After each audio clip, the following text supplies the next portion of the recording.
These are the materials we're going to need to plant our snow peas. We're going to need a pointed hoe, a rake. I have some old 2-foot fencing that's left over from another project, some wooden stakes, and some zip ties, and of course the snow peas. Now I mulched my plots, so the first thing we're going to do is going to rake away mulch right along my irrigation line so we can get the peas in the soil and not plant it in the mulch. I'll just rake just a little trench away with the rake, just like this. Now peas are a relatively big seed. They require about a 1.5 inch depth. So what I'm going to do is I'm going to take my pointed hoe right along my irrigation line. I'm going to make a pretty relatively deep, deeper than I usually am planting seeds, trench to place my pea seed in. I'll just go right along the line. See, I'm getting into the soil.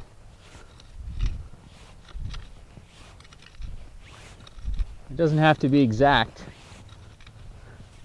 but you want a nice, you know, 1.5 inch, roughly 1.5 inch deep trench. Now I'm going to plant my snow peas in the trench I just made.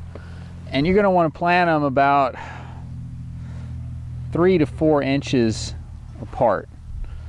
And it's not rocket science, so I wouldn't bother getting a ruler out, you know, just put them, you know, approximately.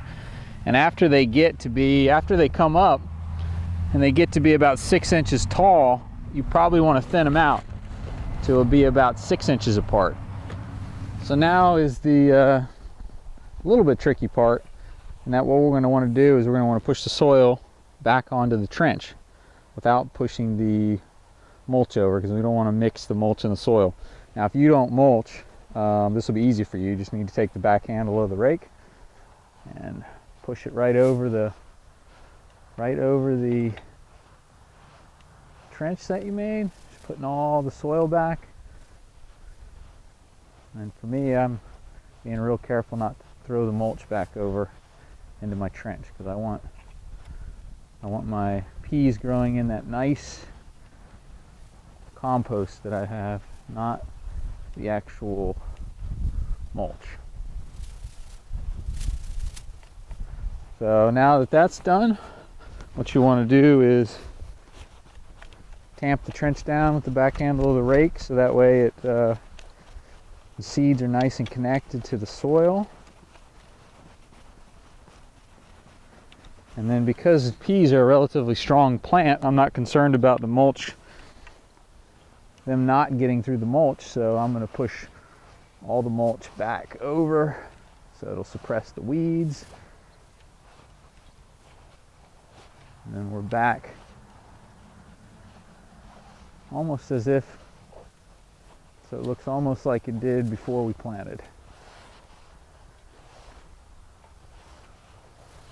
And we got a couple days of rain coming up, so we should be in good shape. So I set my posts about 5 feet apart. I just pushed them into the ground by hand. And then what I'm going to do now is I'm going to drive them in with a post hole driver. You don't necessarily need to use one of these, although they are really handy